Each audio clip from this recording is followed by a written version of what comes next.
Welcome to big bang. This is Satish. తెలంగాణలో కరువుపై రాజకీయ యుద్ధం ముదురుతోంది. కేసీఆర్ వ్యాఖ్యలపై రాష్ట్ర మంత్రులు మండిపడుతున్నారు.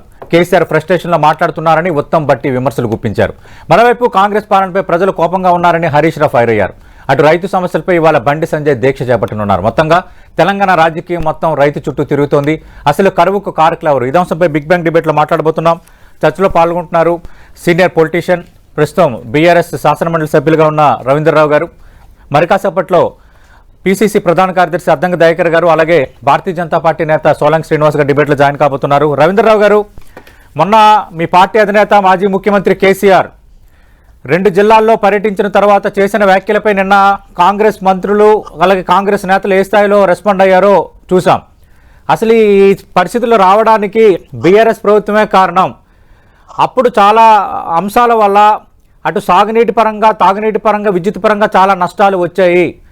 ఎక్కడా విద్యుత్ కోతలు ఉండడం లేదు. కావాలని ఒక ఇష్యూని క్రియేట్ చేస్తున్నారు. ఇది నిన్న ఉత్తమ్ కుమార్ రెడ్డి అలాగే భట్టి విక్రమార్క చేసిన కామెంట్స్. సతీష్ గారు good morning. Good morning sir. ఇప్పుడు వారి వ్యాఖ్యల కంటే ముఖ్యంగా వారి చర్యలు నిన్న ప్రారంభమైనాయి. కాలువలోకి నీళ్లు దూకుతున్నాయి.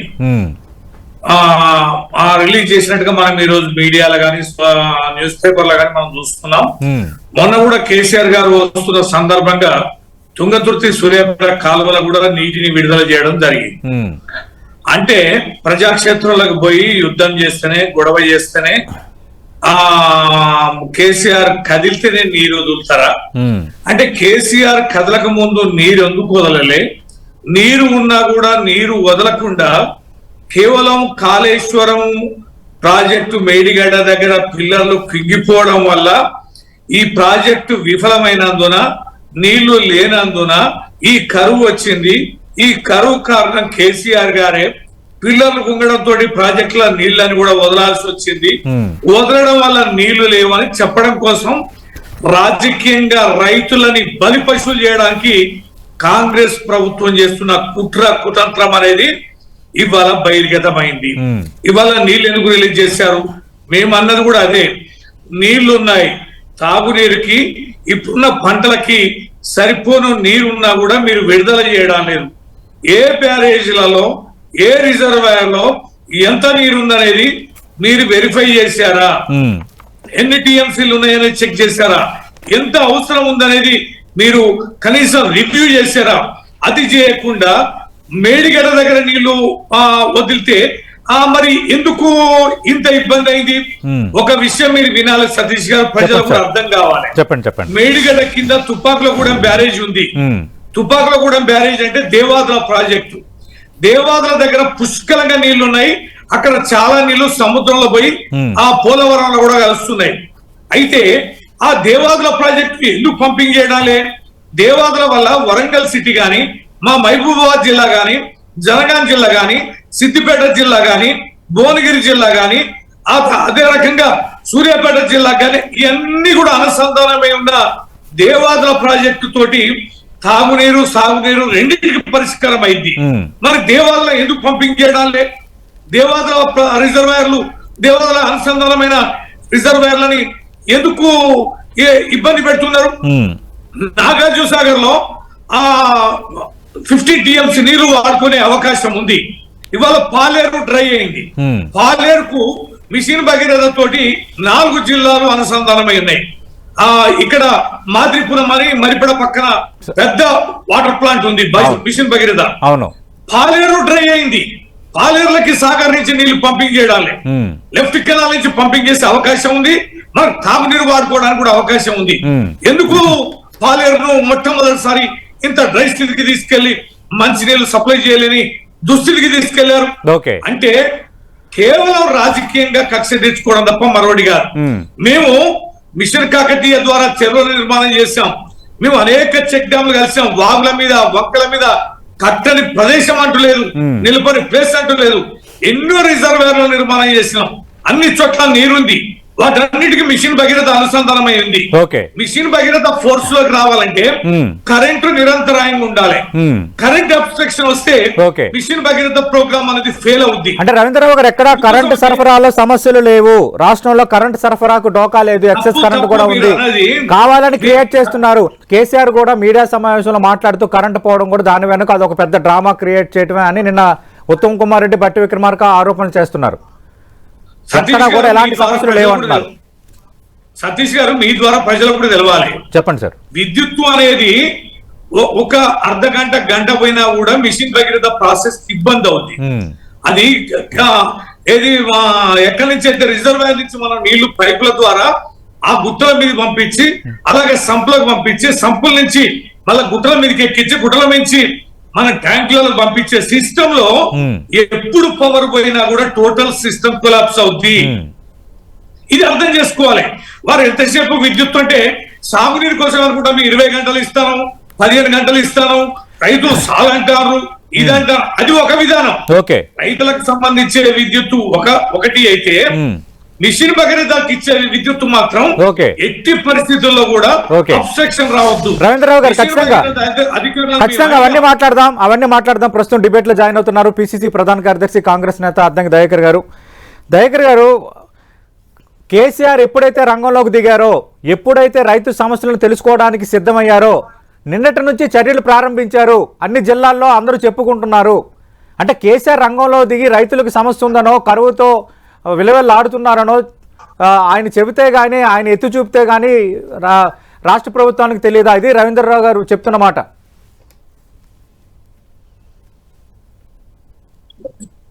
గుడ్ మార్నింగ్ సతీష్ గారు, పెద్దలు రవీంద్రరావు గారికి, మిగతా మిత్రులకి. అంటే ఆయన లేచినప్పుడు ఆయనకు మాట్లాడుతున్నట్టు తెలుస్తుందేమో మరి. ఈ 100 రోజులు లేకపోతే 3 నెలలు ఏం జరుగుతుందో కనీసం తెలుసుకోలేని స్థితిలో మాజీ ముఖ్యమంత్రి ఉన్నట్టు అనుకోవాలనా? హౌస్ అప్పుడు గుర్తురాలే, 2 సార్లు హౌస్ జరిగితే కూడా ప్రజా సమస్యలు గుర్తురాలే, రైతులు గుర్తురాలే, కరెంటు గుర్తురాలే, అసలు ఏది గుర్తురాలే. ఇప్పుడు మాత్రం ఆయనకు ఎంపీ ఎన్నికలు వచ్చినాయి కాబట్టి ఆయన చేసింది, ఆయన చెప్పింది చేయడానికి ప్రభుత్వం ఉన్నట్టు ఏదో ఆయన ఆజ్ఞాపిస్తే చేస్తున్నట్టు ఉండదు కదా. ప్రజల కోసం బాధ్యత లేకుండా మేముండలేం కదా. 6 గ్యారంటీలు కానీ లేకపోతే మిగతా అంశాలు కానీ ఏం జరుగుతుందో కనీసం తెలుసుకుంటే మంచిది. కరెంటు ఏమైతుంది, నీళ్ళు ఏమైతుంది, మనం చేసింది ఏంటి, అసలు మన వల్ల ఏం జరిగింది, రాష్ట్రానికి నష్టం ఏం జరిగింది, మనం మంచి చేసినామా చెడు చేసినామా అని తెలుసుకోవడానికి కూడా వాళ్ళకి సమయం లేదు. ఓడిపోయిన ఏమంటాం ఒక ఫ్రస్ట్రేషన్ ఉన్నారు తప్పితే బయటికి వెళ్ళి కూడా ఇప్పుడు ఎంపీ ఎలక్షన్స్ లో మొత్తం అందరూ పార్టీని విడిపోతున్న క్రమంలో పొలం బాట అని జనం బాట పట్టింది. 10 సంవత్సరాలు అయితే గాని వారికి జనం గుర్తు రాలే, జనంలో తిరగడం గుర్తు రాలే. ఎక్కడైనా మీరు ఈ 10 years లో విజువల్స్ చూపించండి జనంలో ఉన్నట్టు. మీటింగ్లు పెట్టుకున్నా డీలేసి అందరంత దూరంలో ఉండడం, ప్రెస్ మీట్లు పెట్టినా కూడా డీ వేసుకొని, ప్రెస్ మీట్లకు కూడా ప్రగతి భవన్ లో డీ వేసుకొని అందరంత దూరం ఉండడం. అసలు ఆయన అందకుండా పోయింది కాబట్టి అందలేనోడు అని చెప్పి అందరు కూడా పక్కన పెట్టిన పరిస్థితి ఉన్నది. కాబట్టి కొత్తగా వారి సమస్యలు తెలుసుకునేది లేదు, చెప్పేది లేదు. అంతకంటే అడ్వాన్స్ గా ప్రభుత్వం ఉందనే విషయం వాళ్ళకి తెలిస్తే మంచిది. కాకపోతే కరెంటు రావట్లేదు, నీళ్లు రావట్లేవు, మరి మనం చేసిన విధ్వంసం అనేది ఎందుకు అర్థం కావట్లేదు. విమర్శనం చేసేటప్పుడు ఇప్పుడు ఎందుకు బడ్జెట్ లేదు, ఎందుకు నిధులు లేవు, ఇన్ని సంవత్సరాలు ధనవంతంగా ఉన్న రాష్ట్రాన్ని ఒకటేసారి కుదేలైపోయినట్టు చేసినట్టు మాట్లాడుతుంటే కరువు గురించి మాట్లాడుతున్నారు వాళ్ళు. కరువు గురించి కనీస అవగాహన కూడా లేదు. కరువు ఎప్పటి నుంచి మొదలైంది అనేది కూడా వాళ్ళకి అవగాహన లేదు కాదు, దాన్ని పక్కన పెట్టడం. 2003 నుంచే కరువు స్టార్ట్ అయింది. 2003 నుంచి మీరు వర్షాల వివరాలు తీసుకోండి, అది ప్రతి 20 సంవత్సరాలకు ఉంటది. ఇది అకాడమిక్ ఇష్యూ, ఇది వాతావరణ కేంద్రాన్ని. మేము అధికారంలో ఉన్నప్పుడు పైరెండలేదు, ఒక్క నిమిషం కరెంటు కూడా పోలేదు, మిషన్ భగీరథ, మిషన్ కాకతీయ లాంటి పథకాలు కూడా సవ్యంగా సాగాయి. ఇప్పుడు కరెంటు కోతలు ఉన్నాయి, రుణమాఫీ అన్నారు, రుణమాఫీ చేయలేదు, రైతు బంధు ఇవ్వలేదు. ఈ అంశాలన్నింటినీ బీఆర్ఎస్ ప్రతిపక్షాలు పాయింట్అవుట్ చేస్తున్నాయి. ఇప్పుడు కరెంటు వినియోగం అనేది ఎక్కడ తెలుస్తుంది, నీటి వినియోగం అనేది ఎక్కడ తెలుస్తుంది, అక్కడ పోయి కనుక్కోమనండి. వాళ్ళకంటే తక్కువ చేస్తున్నది ఏంది, వాళ్ళు ఎండిపోతున్న పైర్ల కాడ నీటి వసతి లేని దగ్గరికి పోయి పరామర్శ ఆన్ని హరీష్ రావు చేస్తాడు, ఆన్ని కేసీఆర్ చేస్తాడు, వీళ్ళు డిజైన్ చేస్తారు ముందు. ఆ పొలం లేని అంత పొలం లేని రైతు కాడికి తీసుకుపోయి ఆ పొలంలో పడబెట్టి ఫోటోలు దిగి నమస్తే తెలంగాణలో ఫస్ట్ పేజీలు వేస్తే అది వార్త, వీళ్ళ సోషల్ మీడియా వేస్తే అది వార్త. పంటలన్నీ బంతే రైతులు రోడ్లు ఎక్కే పరిస్థితి ఉంటుంది. మీరు రోడ్లు ఎక్కింది కానీ రైతులు ఏం రోడ్లు ఎక్కలే మీ మాదిరిగా. కళ్ళాల్లో ఉండాల్సిన ధాన్యం వచ్చి రోడ్ల మీద పిడిసెలు కట్టి మొలకలెత్తినా కూడా పట్టించుకొని కేసీఆర్ గారు మాట్లాడుతుంటే రైతుల గురించి చాలా హృదయ విదారకంగానే ఉన్నది. రాజకీయంగా బలపడడానికి ఇలాంటి ప్రయత్నాలు చేయాల్సిన అవసరం లేదు.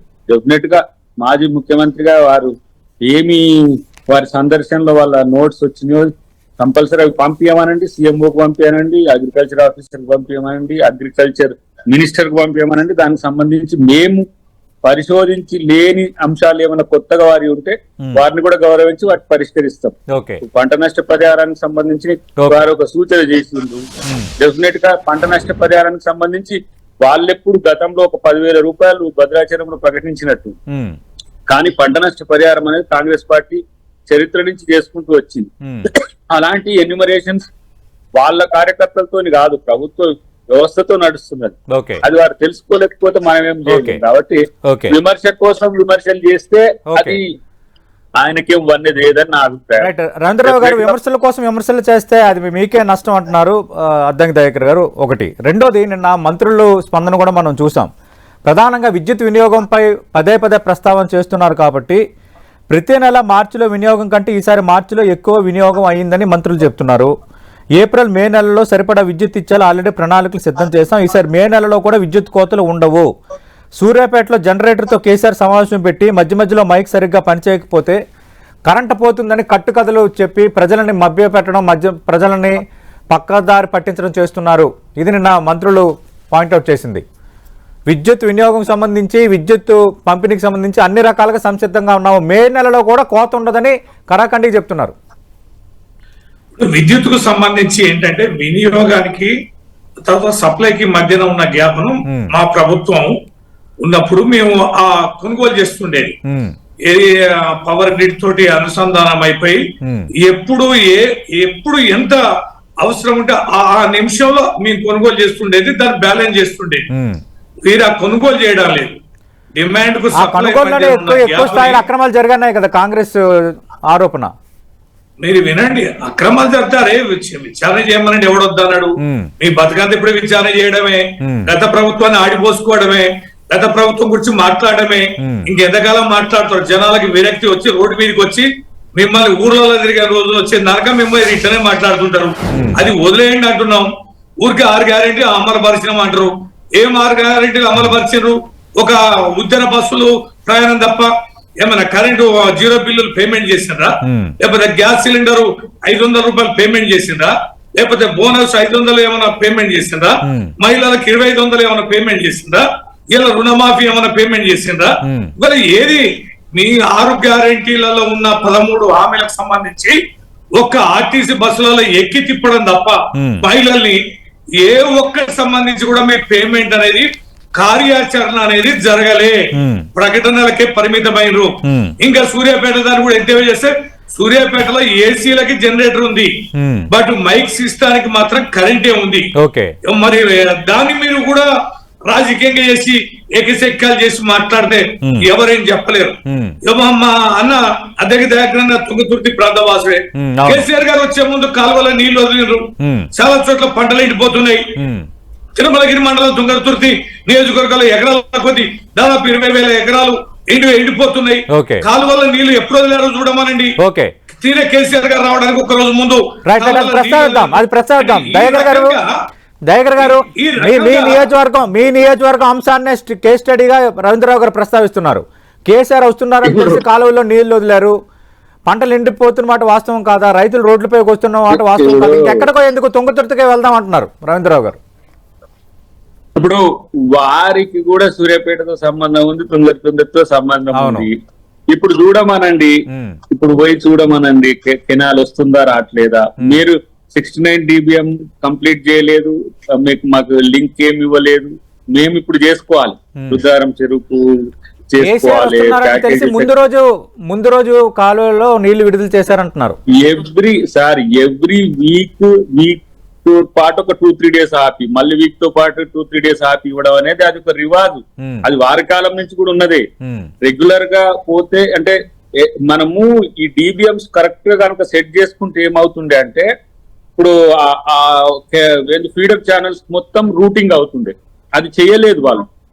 సేమ్ వాళ్ళు ఇచ్చినట్టే ఇప్పుడు నీళ్లు ఇస్తున్నాం. గాల్లో ఎన్నికలప్పుడు ఇట్లా ప్రదర్శన చేసినట్టు ఇట్లా ఆడి వరకే ఆగిపోతుంది. పోయి end of the tail end ఏమంటాము కాలువ ఎండ్ వరకు నీళ్లు పోవడం, మళ్ళీ అక్కడ చెరువులు నింపుకోవడం, మళ్ళీ ఆపడం ఒక 2-3 రోజులు ఇట్లనే జరుగుతున్నది. పంటల ఎండ్ అనేది ఇప్పుడు వీటికి బోర్లకు గాని బావులకు గాని లేదంటే కెనాల్ ఏదైతే అందుబాటులో ఉందో అందుబాటులో లేదో అక్కడి వరకు ఎండడమే జరుగుతుంది.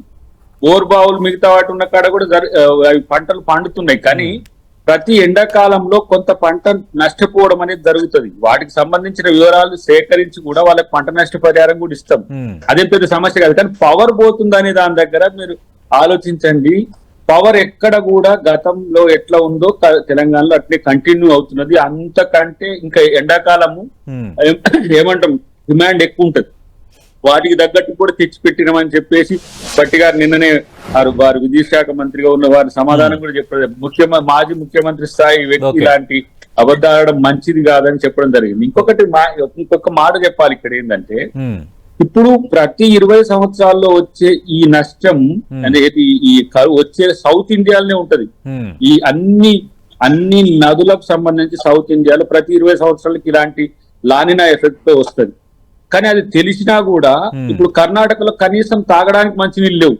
మనకు ఆ పరిస్థితి ఉందా ఇక్కడ? దాన్ని ఎట్లా ఏర్పాటు చేస్తున్నాం, ఏంది ఎన్ రూట్ లో ఏ విధంగా దానికి నీళ్లు కావాలనేది ప్లానింగ్ అనేది అధికారులు చేస్తున్నది, ప్రభుత్వం రివ్యూ చేస్తున్నది అనేది వాళ్ళు తెలుసుకోవట్లేదు. నేను అంటున్నా రాజకీయ విమర్శలు కూడా ఇప్పుడు మీరు అన్నారు ఏం అమలు చేసింది అనేది. మీరు 10 సంవత్సరాల్లో చెయ్యకపోతే ప్రశ్నించిన ఇబ్బంది అయింది. 100 రోజుల్లో మేము ప్రశ్నించమంటున్నాం. అమలుకి ఇప్పుడు మనం ఒక 95,000 ఇండ్లు కట్టాలనుకున్నాం. ఇప్పుడు ప్రకటించమంటున్నారు. ప్రశ్నిస్తే ఎలా ప్రశ్నిస్తారు? ఇంకా 100 రోజులు అయ్యింది కదా అని మళ్ళీ మీ కాంగ్రెస్ నేతలు అంటున్నారు. నేనేమంటే ఇప్పుడు ఒకటే తీసుకున్నాం. సామాజిక ఇండ్ల పథకం, ఇందిరమ్మ ఇండ్లు ఉన్నాయి. ఇప్పుడు మొన్న నిర్ణయం తీసుకున్నాము. ఏది నిధులను బట్టి 1,00,000 ఇండ్లు కట్టాలనుకున్నాం. 95,000 సంథింగ్ చేయండి. అక్కడ ఇప్పుడు ప్రకటించగానే ఇండ్లు మొలిచేటట్టుంటే బాగుంటుంది. ఇప్పుడు ఇది ఉన్నది 200 యూనిట్లకు సంబంధించి ఈ నెల నుంచి రావు బిల్లులు.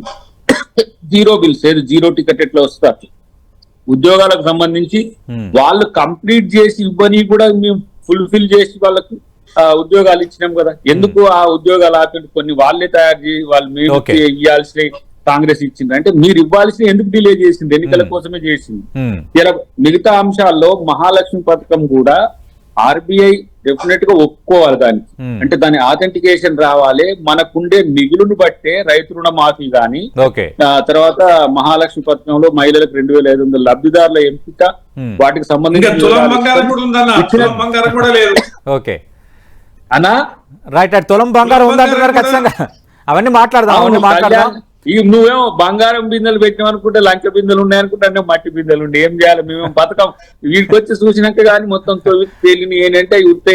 కాబట్టి ఇప్పుడు మళ్ళీ దాన్ని క్రియేట్ చేస్తాం. డెఫినెట్ గా తెలంగాణ రిచెస్ట్ స్టేటే. వాటికి సంబంధించిన నిధులు ఇంకో 3 నెలల నుంచి రికవరింగ్ అంటే 12,000 కోట్లు వచ్చే అవకాశం ఉంటది. ఎందుకంటే గతంలో ఆ డిస్ట్రక్షన్ ఇప్పుడు ఇవన్నీ కూడా ఇప్పుడు ఆయన చెప్పాలంటే సమయం పడుతుంది. కానీ ఇంట్రెస్ట్లు, EMIలు తో పాటు అన్ని రకాల ఖర్చులు ఉన్నాయి.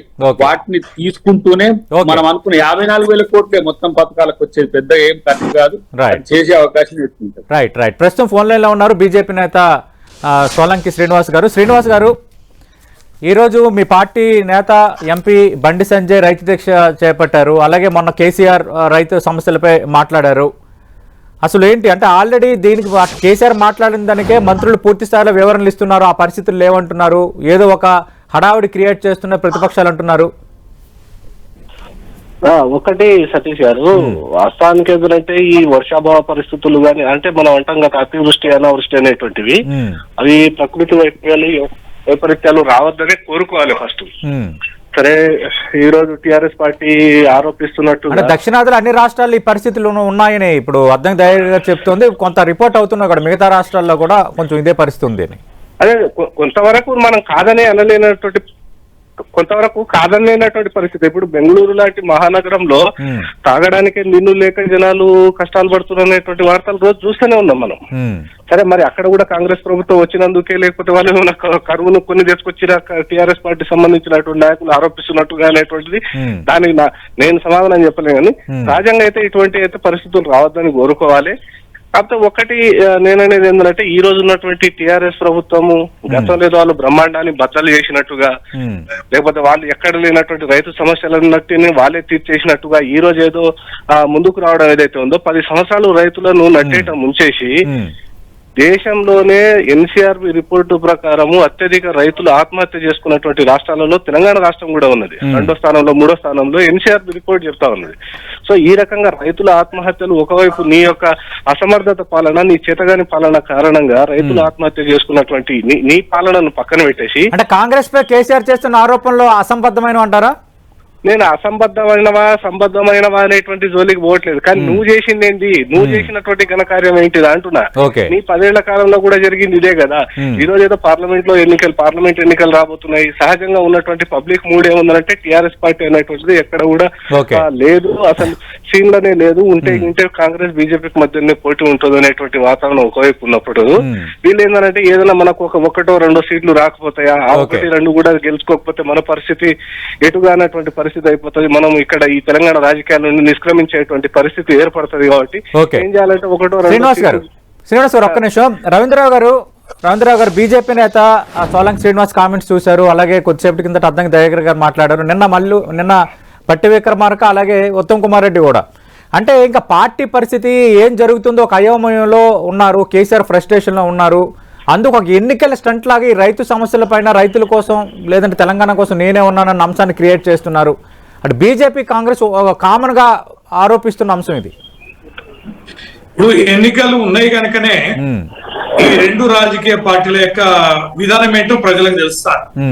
ఇప్పుడు బీజేపీ నేత మాట్లాడినారు. ఏం మాట్లాడినారు సతీష్ గారు? అధికారంలో కాంగ్రెస్ తాగునీరు అందించడం లేదు, ఇచ్చిన 6 గ్యారంటీలు అమలు లేదు. ఇవాళ దిక్కు దివాన లేకుండా ఇవాళ వారు కేవలం రాజకీయాలు మాట్లాడుతున్నారు. గత ప్రభుత్వం మీద నిందవేస్తారు. అరే పనిచేయవా, నీళ్లు ఇవ్వా, ప్రజల్ని కాపాడవా అని చెప్పి డిమాండ్ చేయాల్సిన బీజేపీ ఇవాళ ఏం డిమాండ్ చేస్తుంది, ఏం మాట్లాడుతుంది? బీఆర్ఎస్ గురించి మాట్లాడుతుంది. అంటే 2 రాజకీయ పార్టీల లక్ష్యం ఇలా కేసీఆర్ గారు కుటుంబం, కేసీఆర్ గారి కుటుంబం మీద ఈడీలు పంపించి, సిబిఐలని ఇన్కమ్ ట్యాక్స్ లో పంపించి, దాడులు చేయించి, కేసులు పెట్టించి, జైలు ఎట్లా పెట్టించి, ఎట్లా తెలంగాణలో ఇలా బీజేపీ ఎస్టాబ్లిష్ కావాలనేది బీజేపీ పార్టీ సిద్ధాంతంగా, ఆలోచనగా చాలా స్పష్టంగా కనిపిస్తుంది. వారు కాంగ్రెస్ ఒక్క మాట అంటాలే. కాంగ్రెస్ ఏంది, కేసీఆర్ గారిని ఇట్లనే నిలబెడితే, ఇట్లనే ఉంచితే ఆయన బగ్గున మండిస్తాడు, ఆయన ప్రజాదరణ వస్తుంది కనుక అవినీతి అనేది ముద్ర ఇంకా బలంగా చేసి వీలైతే అన్ని రకాలుగా సందు దొరికితే ప్రతి దాన్ని భాగస్వామ్యం చేసి కేసుల పాలు చేసి జైల్లోకి పంపించాలని కాంగ్రెస్ రేవంత్ రెడ్డి గారు బాగా మనసు మీదకి తీసుకొని ఆయన ప్రయత్నం చేస్తారు. ఆయనకి బీజేపీ వంత పాడుతుంది. ఎందుకు? కాంగ్రెస్ తనంతట తాను ఏదో రోజు కూలిపోద్ది, ప్రజల్లో వైఫల్యం చెందుద్ది కనుక మేమే ప్రత్యామ్నాయం ఉండాలి. కనుక కేసీఆర్ గారిని కథం పట్టించే పని మనం కాంగ్రెస్ తోటి కలిసి చేయాలని బీజేపీ ఒక లక్ష్యంగా ఎంచుకొని పనిచేస్తున్నది. అందుకనే వాళ్ళ భావజాలం గాని, వాళ్ళ మాట గాని, రాజకీయ వ్యూహం గాని. దయాకర్ గారు మీరేమో ఎన్నికల స్టంట్ అంటున్నారు. ఆయన రంగంలో దిగాడు కాబట్టి భారతీయ జనతా పార్టీ కాంగ్రెస్ విధానాలు ఏంటి, వాళ్ళ ప్రభుత్వ విధానాలు ఏంటి అనేది పబ్లిక్ అవగతం అవుతోంది. 2 పార్టీలకు ఒకటే టార్గెట్, కేసీఆర్ పార్టీని, కేసీఆర్ కుటుంబాన్ని భూస్థాపితం చేయాలి, రాజకీయంగా మేమే ఉండాలి. ఈ విషయంలో మాత్రం భారతీయ జనతా పార్టీ కాంగ్రెస్ సహకరిస్తుంది అంటున్నారు. చివరికి మీరు తెలిసో తెలియక కేసీఆర్ పార్టీ అన్నారు. కేసీఆర్ పార్టీని ఇంకెవరో నష్టం చేయాల్సిన అవసరమే లేదు. కేసీఆర్ గారే నష్టం చేసుకుంటారు. ఎందుకంటే వారి ఓటమిని ఎవ్వరు కూడా ఛాలెంజ్ గా తీసుకోవట్లే. మళ్ళీ గెలుద్దాం, మళ్ళీ కొట్లాడదాం అని చెప్పి. ఇవాళ వారు దూరమైన స్థితి, వారు ఎట్లా అప్రజాస్వామికంగా ఉండరు అనేది వారి నుంచి బయటకు వస్తున్న ప్రతి వాళ్ళు చెప్తున్న అంశమే. రేపు ఎంపీ ఎలక్షన్స్ తర్వాత కేసీఆర్ గారి పార్టీ అవుతుందా, కేసీఆర్ గారి ఇంటి పార్టీ అవుతుందా తెలియదు, పక్కన పెట్టి. కానీ తనతో ఉండేది ఎంతమంది అనేది కూడా పరిస్థితి బాగలే. ఇంక ఇది చెప్తే రవీంద్రనాథ్ కోపం వస్తుంది. కానీ ఒక ఓటమి ఇంత శూన్యతను తీసుకురావడం అనేది దురదృష్టకరం నా దృష్టిలో. ఎందుకంటే కాంగ్రెస్ పార్టీ కూడా చాలా డిక్లైన్ స్టేజ్ లో ఉండే, మాకు 6 ఎమ్మెల్యేలు 5 ఎమ్మెల్యేలు ప్రదర్శిస్తున్నారా? అంతే కదా, అంతా నువ్వే అంటున్నా కేసీఆర్ ని, అంతా నువ్వే చేస్తున్నావు, ఎవ్వరు చేయలే. ప్రజలు నీకు సాథ్ ఇచ్చిండ్రు, ప్రజలు 2 సార్లు గెలిపించిండ్రు, ప్రజాస్వామ్యాన్ని బతకనీయలే, నువ్వు బతకట్లే. ఇది సమస్య. ఇలా తెలంగాణ తెచ్చినోను అనే ఒక సానుభూతి ఉన్న స్థితిని కూడా ఆ పార్టీ డిక్లైన్ అవుతున్న తీరు చూస్తే, ఇలా ప్రణీత్ రావు సంఘటన అంటే మీన్స్ టెలిఫోన్ ట్యాపింగ్ కేసు గానీ, లేకపోతే ఈ కాళేశ్వరంలో జరిగిన అక్రమాలు గానీ, ఇట్లాంటి జనం చూసి విస్తుపోతున్న పరిస్థితి ఉన్నది. ఏం గతి, సందులో ఏ ఒక చిన్న విషయాన్ని కూడా పెద్ద చేసి రవీంద్రరావు గారు ఆరోపణ. నేను రేపు మీకు రిపోర్ట్స్ వస్తాయి, దానికి సంబంధించిన అన్ని వస్తాయి, అన్ని డిస్క్లోజ్ అవుతాయి. వైట్ పేపర్ ఎట్లా వచ్చిందో అవి కూడా అట్నే వస్తాయి. అసలు కనీసం మనం చెప్పుకోవడానికి కూడా కొన్ని ఇబ్బందికరమైన పరిస్థితులు ఉన్న స్థితి వాళ్ళు తెచ్చుకున్నది. ఎందుకు ఇంత దిగజారాల్సి వచ్చింది అనిపిస్తుంది నాకు. గవర్నమెంట్ నీ చేతిలో ఉంది, పవర్ఫుల్ గా నీ దగ్గర 88 గెలిచినా కూడా మళ్ళా 12 మందిని తీసుకొని 100 మందిని చేసుకున్నారు. మీకు ఎక్కడ ఏ లోటు లేదు. తర్వాత ఆర్థిక లోటు కూడా అప్పుడు లేకుండే. బీజేపీ ప్రభుత్వం మంచిగా ఆర్బీఐ నుంచో అక్కడి నుంచో డబ్బులు ఇస్తుండే మాకు, కాంగ్రెస్ కంటే బీఆర్ఎస్ ఉండడం మంచిదని. అయినప్పటికీ కూడా మీరు ఈ స్థితి ఎందుకు వచ్చిందో మీరు ఆత్మ పరిశీలన చేసుకుంటే మంచిది. విమర్శ మరింత ఏది బాధను కల్పించవచ్చు. కానీ ఇలా ఎందుకు ఈ స్థితి వచ్చింది, ఇలా నేను అంటున్నా రైతు దగ్గరికి రావడాన్ని నేను స్వాగతిస్తున్నా కేసీఆర్ గారు. రైతు దగ్గరికి పోయి పొలం బాట పట్టడానికి, జనం బాట పట్టడానికి స్వాగతం. ఎందుకు ఇప్పుడు విపక్ష నేత అట్లా వచ్చి పనిచేస్తేనే కదా అధికార పక్షానికి ఇంత బలం ఉండేది. అదే మీరు కొట్లాట వస్తే ఇప్పుడు తిరగడాన్ని మీరు నేనేమంటున్నా, ఇప్పటికైనా వస్తున్నావు నాయన అని. ఇన్ని రోజులు రాకపోయినా సరే ఇప్పటికైనా జనం బాటుకు వచ్చినవని. జనం ఇప్పుడు ఆయన జనంలో లేరని చెప్పటి 10 సంవత్సరాల అధికార సమయంలో వారు వ్యవహరించిన శైలినే వారికి స్థితికి కారణం. నేను మొన్నెవరో మిత్రులు కలిస్తే చెప్పిన వారికి చెప్పండి, అంతా నువ్వే, ఇప్పటికీ నా చేయి నీ చేతిలోనే ఉంది నాన్న అని చెప్పు. లేకపోతే ఆయన తప్పితే ఎవరు దీనికి కారణం? కేటీఆర్ గారు కూడా వారు చెప్పినట్టే చేసిండ్రు, హరీష్ రావు గారు, వారు రవీంద్రరావు గారు వారు చెప్పినట్టే. కానీ వారు చెప్పింది ప్రజలు వినలేదు. కాబట్టి ఇవాళ ఈ పరిస్థితి వచ్చింది. ఈ రోజుతో నష్టపోయేది ఏం లేదు. కానీ ఇట్లా ప్రజాస్వామ్యయుతంగా స్పందించండి. దానికి మేము డెఫినెట్ గా ఏం నెగిటివ్ గా ఏం తీసుకోగా. ఎవరైనా కూడా ఇప్పుడు ప్రభుత్వం కూడా విపక్ష నేత అన్నిట్లలో సమర్థవంతంగా ఉంటేనే ప్రజలకు మరింత మేలు జరుగుతుంది. కాబట్టి ఈ విమర్శలు, ఈ తిట్లు మళ్ళీ అయ్యొస్తే మళ్ళీ తిట్టేసరికి మళ్ళీ ఒక పక్క అది ఇట్లా అన్నారని. చర్చను ముగించే ముందు సోలంకి శ్రీనివాస్ గారు, అంటే ఇప్పుడు కాంగ్రెస్ పార్టీలో అధికారంలోకి వచ్చిన తర్వాత రైతుల పరిస్థితి ఈ విధంగా ఉంటే కనీసం ఒక్క మాట అనటం లేదు. కేసీఆర్ టార్గెట్ చేయడం విషయంలో కాంగ్రెస్ బీజేపీ ఒక్కటయ్యాయి, ఇది రవీంద్రరావు గారి ఆరోపణ. సతీష్ గారు, నేను ఇందాక మాట్లాడబోతుంటే కూడా నాకు కొద్దిగా కట్ అయింది. నేను ఏదో టీఆర్ఎస్ పార్టీని బ్లేమ్ చేయాలనో టీఆర్ఎస్ పార్టీని టార్గెట్ చేయాలనేటువంటి నా ఉద్దేశం కాదు. సహజంగా గత సంవత్సరం మన కళ్ళ ముందర జరిగినటువంటి అంశమే ఒకటే సంవత్సరం అవుతుంది. గత మార్చ్, ఏప్రిల్, మే నెలలో కురిసినటువంటి అకాల వర్షాలకు నష్టపోయినటువంటి రైతులకు ఎకరానికి 10,000 రూపాయల ఆర్థిక సహాయం అందిస్తామని గత ముఖ్యమంత్రి చంద్రశేఖరరావు గారు అన్నటువంటి మాటనైతే కాదనలేరు కదా. రవీందర్ గారు అన్నారు, మీరు అన్నారు, నేను అనలేను కదా. అప్పుడు ఏమి అతి వర్షాల కారణంగా నష్టపోయినటువంటి రైతులకు నష్టపరిహారం చెల్లిస్తాం. దానికి ప్రాథమిక అంచనా ఏంటంటే వ్యవసాయ శాఖ ఆ రోజు 2 లక్షల ఎకరాలలో నష్టపోయిందని చెప్పారు. దానికి ఎకరానికి 10,000 రూపాయలు ఇస్తామని చెప్పారు.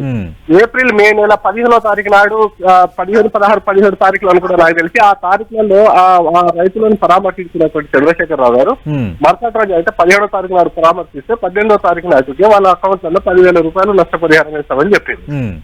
17వ తారీఖు నాడు పర్యటించి 18వ తారీఖు వేస్తా ఉన్నారు. కానీ సంవత్సరం గడిచిపోయింది, మీ ప్రభుత్వం కూడా మారిపోయింది, కానీ నష్టపోయినటువంటి రైతుల యొక్క ఖాతాలలో మాత్రం రూపాయి వేయలేదు. ఈ మాట నేను ప్రశ్నిస్తున్నా. అప్పుడేమో మాట ఇచ్చి మాట తప్పినావు, రైతులను నట్టేట ముంచినావు. ఎన్టీఆర్ రిపోర్ట్ ప్రకారము రైతులందరూ దేశంలో ఆత్మహత్యలు చేసుకుంటున్నటువంటి పరిస్థితి ఉంది. Hmm. కానీ ఈ రోజు నువ్వు మాత్రం ఓకే ఈ రోజు ఏదో రైతులను మీరు లేవనెత్తిన పాయింటే మంత్రి తుమ్మల నాగేశ్వరరావు కూడా లేవనెత్తారు. రైట్ అదే కదా. ఇందులో ఇంకో విషయం కూడా చెప్తా. రైట్ టైం అయింది శ్రీనివాస్ గారు. థ్యాంక్ యూ శ్రీనివాస్ గారు, థ్యాంక్ యూ దయాకర్ గారు, థ్యాంక్ యూ రవీంద్రరావు గారు.